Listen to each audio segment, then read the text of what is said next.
성령이 오셨네. 성령. 예배당 성탄절 추리가 어떻습니까? 네, 그죠? 올해는 좀 다르게 성탄절 장식을 하라고 제가 요구를 했어요. 이 앞에가 예년과는 달리 더 멋있죠?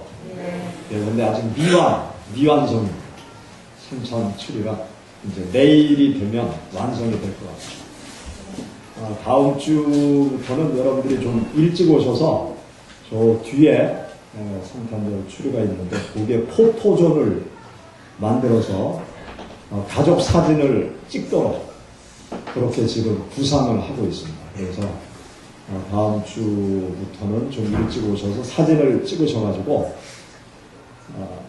바로 현장에서 즉석 카메라로 사진을 뽑아줄 거거든요. 그럼 거기에다가 내년도 기도 제목 하나씩 적어서 저 추리에다가 이렇게 가족 사진과 함께 매달아 놓으시면 됩니다. 그리고 이제 연초에 다시 여러분들이 가지고 갈 수 있도록 그렇게 뒤에 포토존을 만들어 놓으려고 하니까 뒤에 그림도 뒷배경도 이제 멋있는 그림을 현수막으로 만들어서 놓을 것입니다. 그래서 가족이 안 나오시는 분은 가족을 다 모시고 와서 사진 찍고 집에 가라고. 그래서 교회 한번 꼭 데리고 오셔서 시원교회 구경도 시켜드리고 전도를 할 수 있기를 바랍니다. 우리가 가정의 거실에 앉아서 가만히 주위의 소리를 들어보면 여러 가지 소리가 들려옵니다. 거실에 가만히 소파에 앉아 있으면 위에 집에 발자국 소리도 들리고 또 문 닫는 소리, 여는 소리, 물 쓰는 소리, 또 밖에서 차가 지나가는 소리, 뭐 고함 치는 소리, 뭐 여러 가지 소리가 들려오죠. 그런데 여러 가지 그 소리들 중에 어떤 소리는 아주 듣기 좋은 소리가 있어요. 또 어떤 소리는 듣기 싫은 소음과 같은 소리들이 있습니다. 아이들의 웃음소리, 그런 것은 참 듣기 좋은 소리죠. 또 화음이 잘 조화를 이룬 그 음악 소리, 그런 소리는 참 듣기 좋은 소리입니다. 그런데 막 싸우는 소리, 욕하는 소리, 뭐 자동차 부딪히는 소리, 뭐 막 뛰어가는 그 소리, 이런 소리들은 별로 듣고 싶지 않은 그런 소리입니다. 우리들 귀에 수많은 소리들이 들려오는데 들려오는 소리들 중에는 좋은 소리, 듣기 싫은 소리, 듣고 싶은 소리, 여러 가지가 있죠. 우리들의 귀에 매일마다 들려오는 소식도 있습니다. 우리들의 귀에 들려오는 소식들도 보면 듣기 좋은 소식이 있는가 하면 듣고 싶지 않은 그런 소식도 있어요. 얼마 전에 수원에서 아주 끔찍한, 입에 담기도 싫은 아주 끔찍한 그 토막살인 사건이 생겼죠. 그래서 그 용의자가 붙잡혔다고 그러는데 아직 범행을 자백하지 않고 있다. 그런데 사람을 토막내고 머리는 어디 버렸는지 찾을 수도 없고 또 몸에 장기는 하나도 없고 그래서 막 사람들이 여러 가지 추측을 하는 아주 끔찍한 살인 사건이 벌어졌죠. 이런 소식들은 우리가 듣고 싶지 않은 소식이에요. 그런 소리는 나쁜 소식입니다.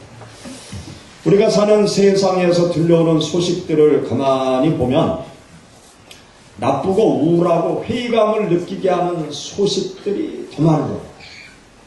제가 아침마다 신문을 한 4개, 5개 정도 보고 있는데 신문을 전부 다 들추면서 보면 그 신문 기사들 중에 아주 기쁜 소식, 아주 반가운 소식, 그런 건 거의 없는 것 같아요.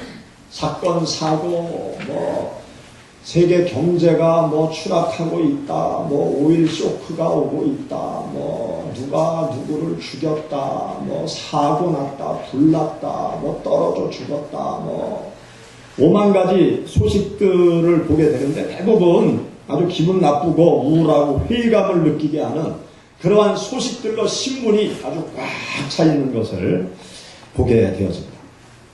우리가 사는 세상에 정말 듣기 좋은 기쁜 소식을 모든 사람들이 바라고 있는데 그러한 소식을 세상 속에서 찾기가 쉽지 않은 것.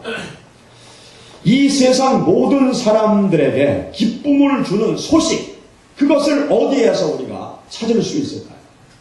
우리 모두에게 기쁨을 주는 좋은 소식, 기쁨의 소식은 우리가 성경 속에서 찾을 수 있습니다.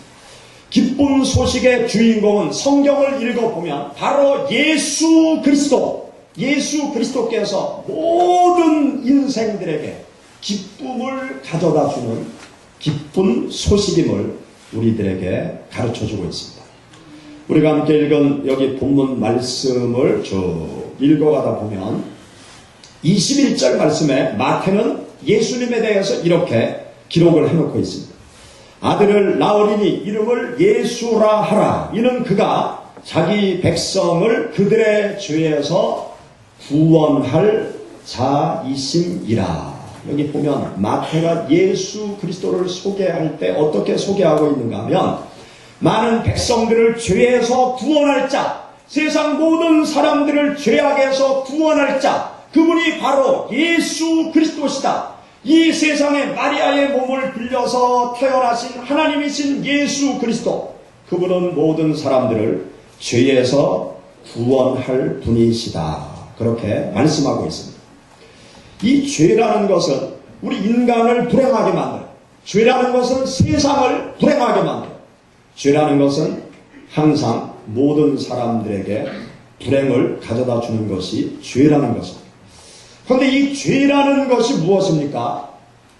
죄라는 것을 간단히 정의를 내리면 자기 중심적으로 내 마음대로 내 뜻대로 행동하는 것, 그것이 죄인 거예요.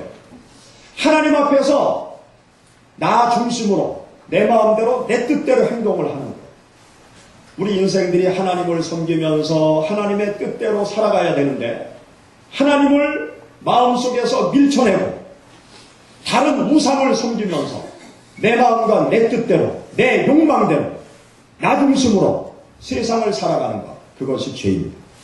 또 세상에서도 보면은요, 무엇이 죄입니까? 법이 있는데, 한 나라에 법이 있는데, 사람들이 걸어가야 될 정도가 있는데, 그걸 다 무시하고, 내 욕심을 따라 내 마음대로 행동하는 것, 법이 있는데 법대로 살아가는 것이 아니라 내 마음대로, 내 뜻대로, 내 기분대로 살아가는 것, 그것이 바로 범법자죠.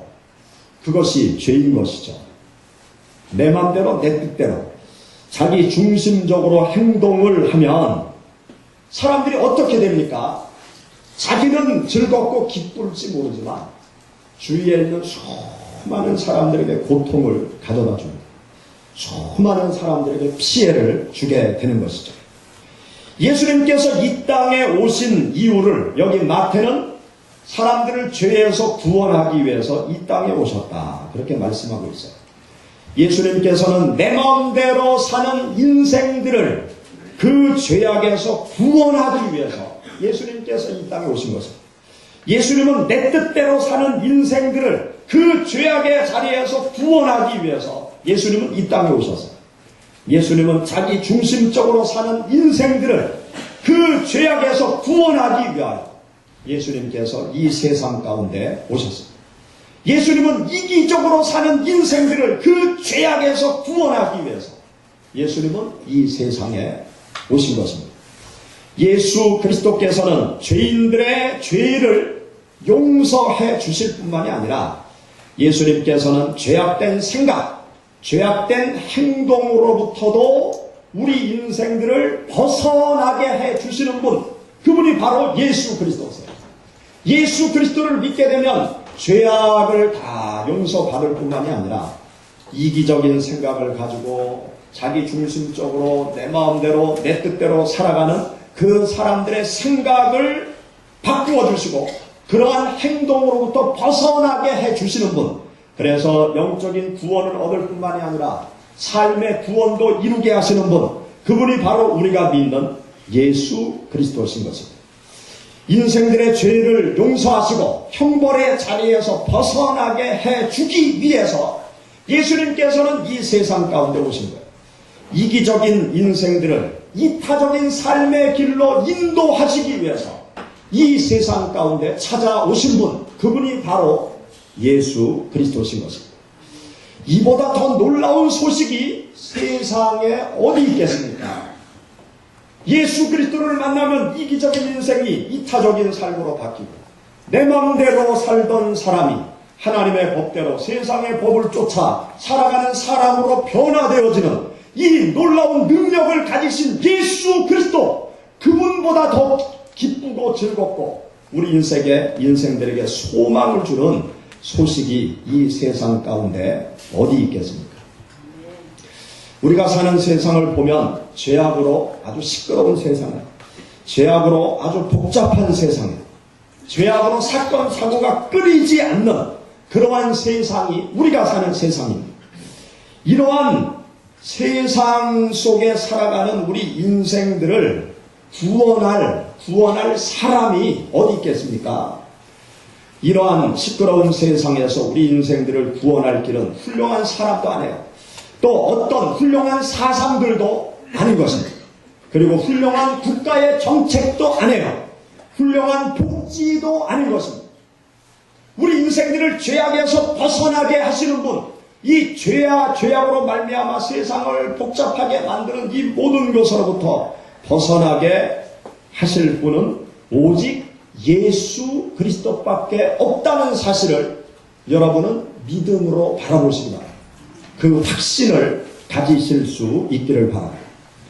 예수 그리스도를 마음 가운데 모실 때 한 영혼이 변화되어지고 그 사람에 의해서 수많은 사람들이 변화되어지는 놀라운 역사가 나타나게 되는 것입니다. 예수님께서는 세상을 구원하기 위해서 오십니다. 세상을 멸망시키기 위해서 오신 분이 아니고 세상을 구원하기 위해서 오셨습니다.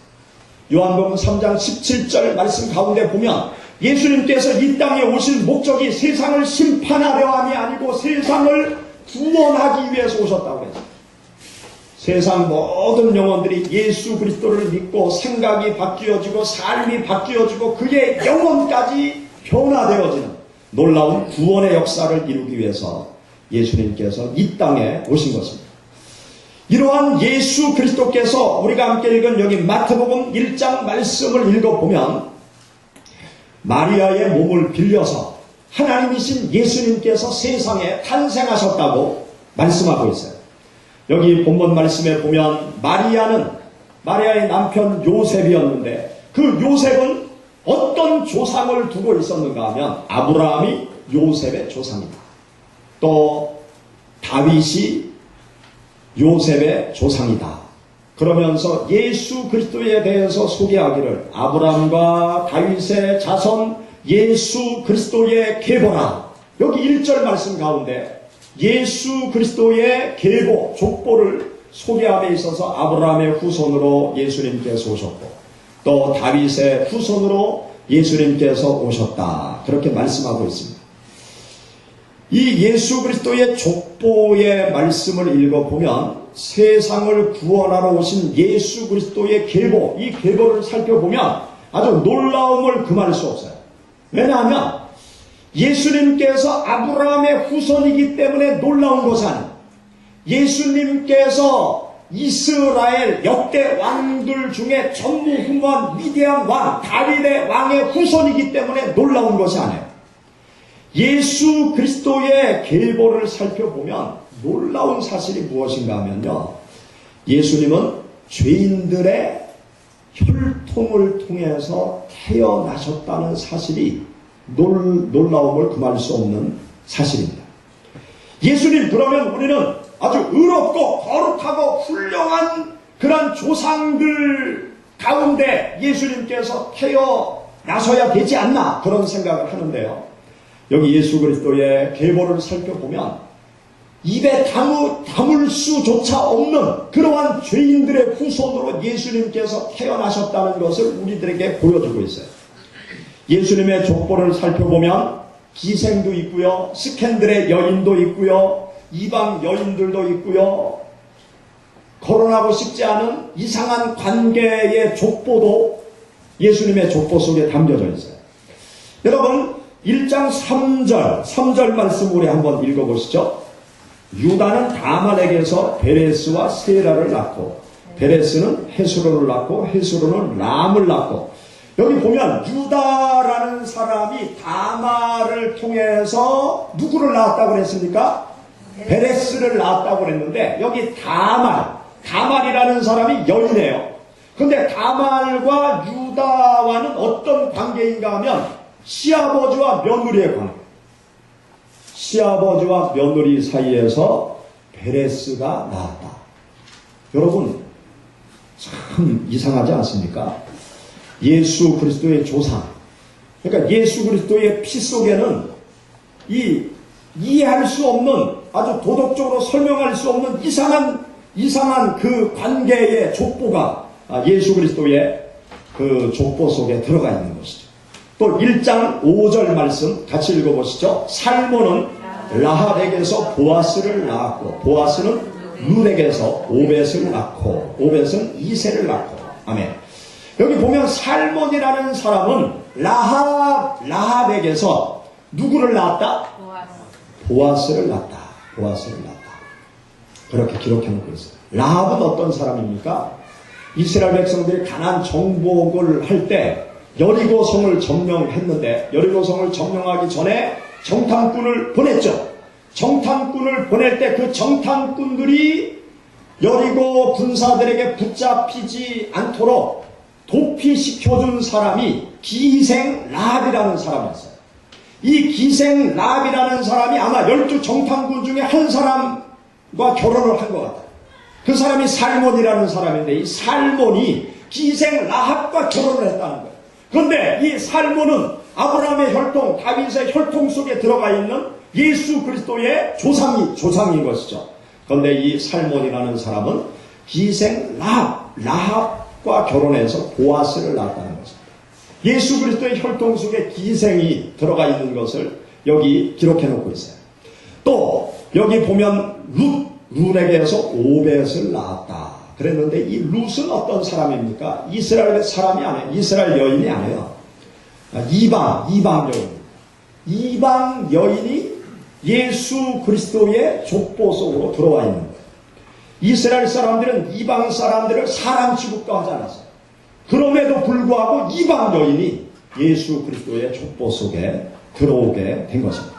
또 6절 말씀 보세요. 이새는 다윗 왕을 낳으니라. 다윗은 우리야의 아내에게서 누구를 낳았다? 솔로몬을 낳았다. 그래서 여기 우리야의 아내는 누구입니까? 밧세바죠.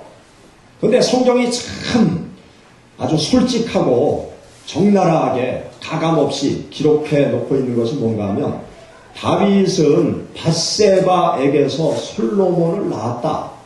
그렇게 기록할 수도 있는데요. 우리야의 아내, 아니 왜 남의 남자의 이름을 거명하면서까지 이 다윗이 솔로몬을 낳았는데 남의 아내를 통해서 솔로몬을 낳았다, 이렇게 기록을 해놓고 있습니까? 밧세바를 통해서 솔로몬을 낳았다 그러면 얼마나 좋겠어요. 그런데 우리야의 아내에게서 솔로몬을 낳았다. 이 우리야는 어떤 사람입니까? 밧세바의 남편이었어요. 밧세바의 남편이었는데 또 다윗에게 충신이었어요. 다윗이 죽으라고 하면 죽음의 자리까지 가는 그런 장수였어요. 다윗의 명령을 받아서 최전방에 나가서 전투를 하는 그러한 장수였어요. 그런데 이 다윗이 우리야가 전쟁터에 나가 있을 때 그 아내를 자기 아내로 삼아버린 거예요. 그리고 자기의 죄를 숨기기 위해서 우리야를 최전선에 내보내서 적의 칼에 의해서 죽게 만들었어요. 그러한 아주 잔인한 행동을 한 사람이 다윗인데, 그렇게 한 후에 이 우리야의 아내를 자기 아내로 삼아서 결국 첫 번째 아기는 하나님의 진노를 받아서 죽고 말죠. 그리고 그 다음에 난 아들이 솔로몬이었습니다. 그러한 우리아의 아내가 예수 그리스도의 족보 속에 들어가 있는 거예요. 이 말씀을 가만히 읽어보면요, 예수 그리스도의 족보 속에 들어가지 말아야 될 여인들이 들어가요. 여자들은 죄송한데요, 성경시대 당시, 고대시대 당시, 지금 2000년, 3000년 시대 당시 그 중동 지역에서는 사람 숫자를 셀 때 여자는 세지 않았어요. 남자 청장년만 사람의 숫자에 들어갑니다. 그런데 예수 그리스도의 족보 속에는요, 그러한 시대 당시 여성의 이름을 족보 속에 이렇게 집어넣은 거예요. 그리고 여기에 나타난 여인들, 그 여인들은 이방 여인이고요, 또 기생이었고, 또 부정한 스캔들의 여인들, 그러한 여인들이 여기 예수 그리스도의 족보 속에 들어가 있는 것입니다. 그러니까 이렇게 뭐 약자들, 죄인들, 그런 사람들의 이름이 예수 그리스도의 족보 속에 다 들어가 있는 거죠. 이것은 무엇을 우리에게 가르쳐 줍니까? 마태가 예수 그리스도의 족보를 기록하면서 죄인들, 여인들, 부정한 사람들의 이름까지 다 기록해 놓은 이유가 있었을 거 아니에요. 그 이유가 무엇이겠습니까? 그것은 예수 그리스도께서 세상 죄인들을 구원하러 오실 때 바로 이 죄인들을 은혜의 통로로 사용하였다라는 것을 우리들에게 가르쳐 주고자 하는 것입니다.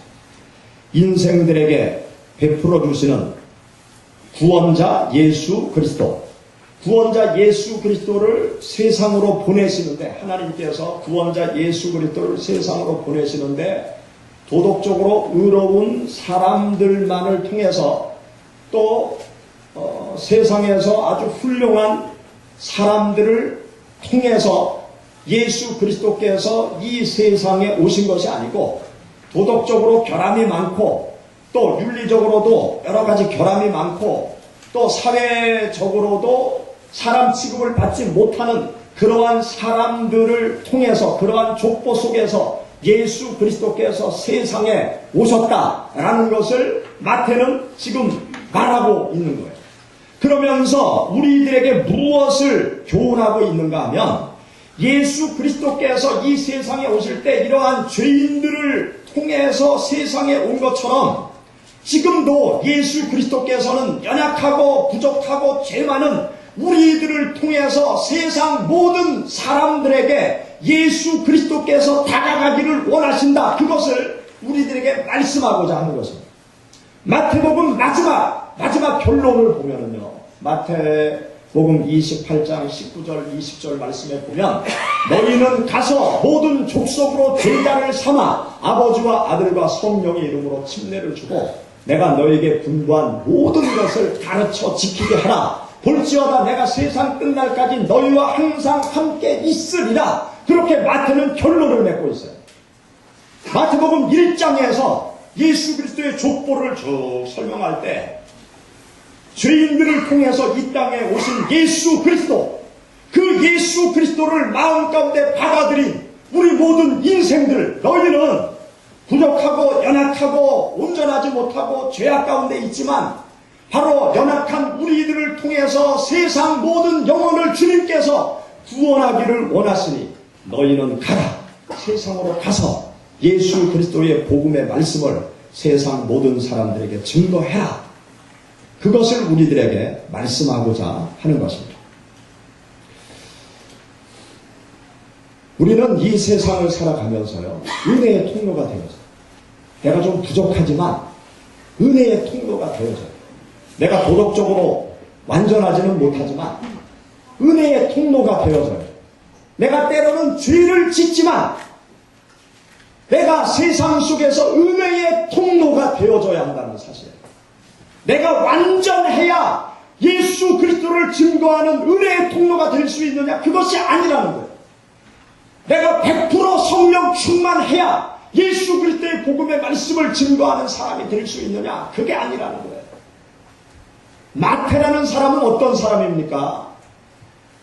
세리 마태여서 세리. 성경 신랑시 세리. 이 세무소에 다니는 사람들은요, 매국노였어요. 매국노.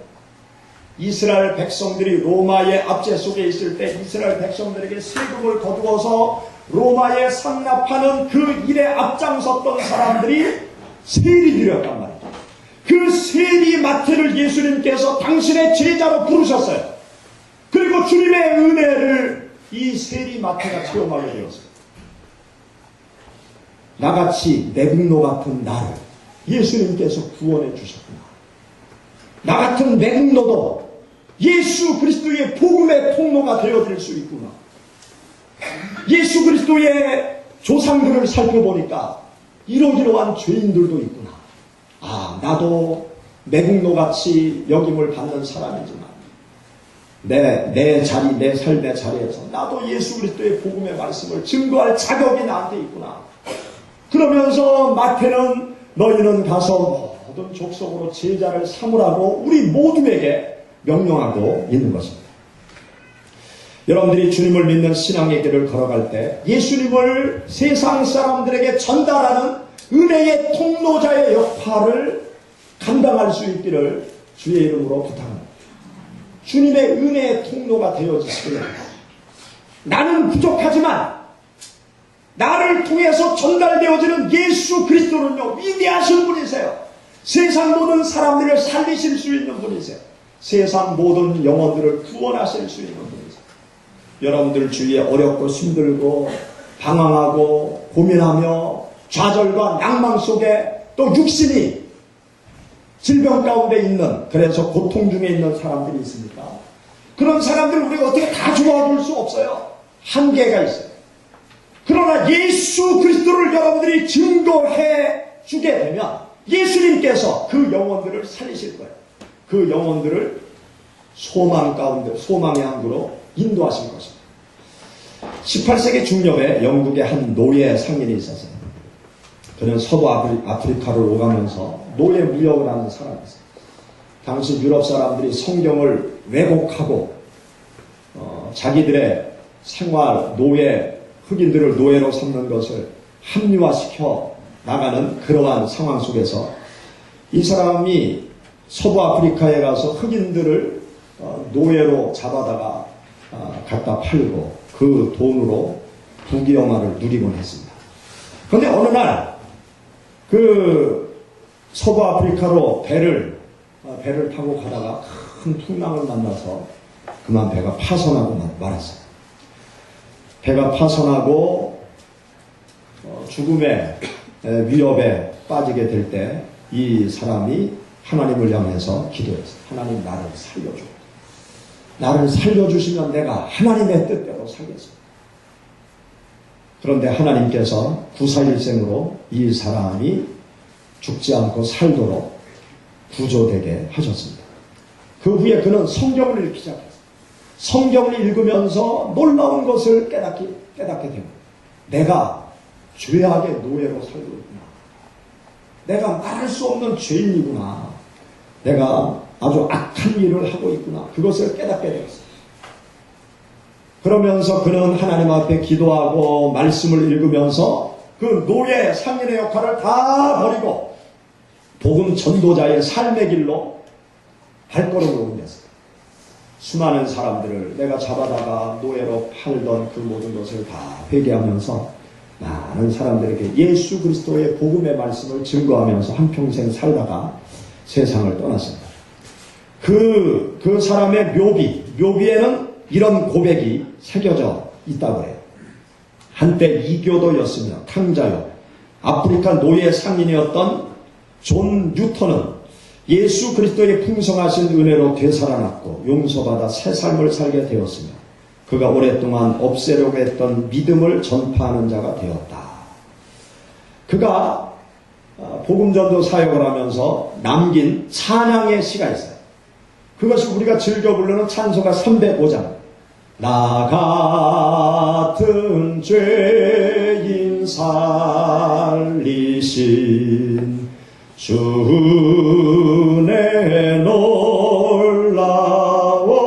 놀라워. 주님의 은혜를 생각하면서 이렇게 찾았고 광명을 얻게 되었다. 큰 죄악에서 건지신 주은혜 고마워. 그 찬송의 시를 그가 남겼습니다. 이 존 뉴턴이라는 사람은 노예 상인이었지만 예수 그리스도를 깊이 만나고 거듭나고 그 후에 죄인이었던 노예 상인이었던 그가 예수 그리스도의 복음의 말씀을 들고 수많은 영혼을 구원하는 하나님의 사람으로 변화되었습니다. 그가 노예를 잡던 생활을 다 청산하고 죄악에 빠져있는 영혼들을 구원하는 하나님의 은혜의 통로가 되었던 것입니다.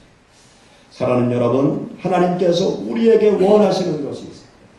세상 많은 영혼을 구원하는 예수 그리스도를 증거하는 복음의 통로, 은혜의 통로, 구원의 통로가 되라고 주님께서 우리에게 요구하십니다. 여러분들이 하루하루 생활하시면서 세상 모든 사람들을 복되게 만드시는 예수 그리스도, 그분을 증거하는 은혜의 통로로서 하루하루 살아가시기를 주의 이름으로 축원합니다. 성령이 오셨네.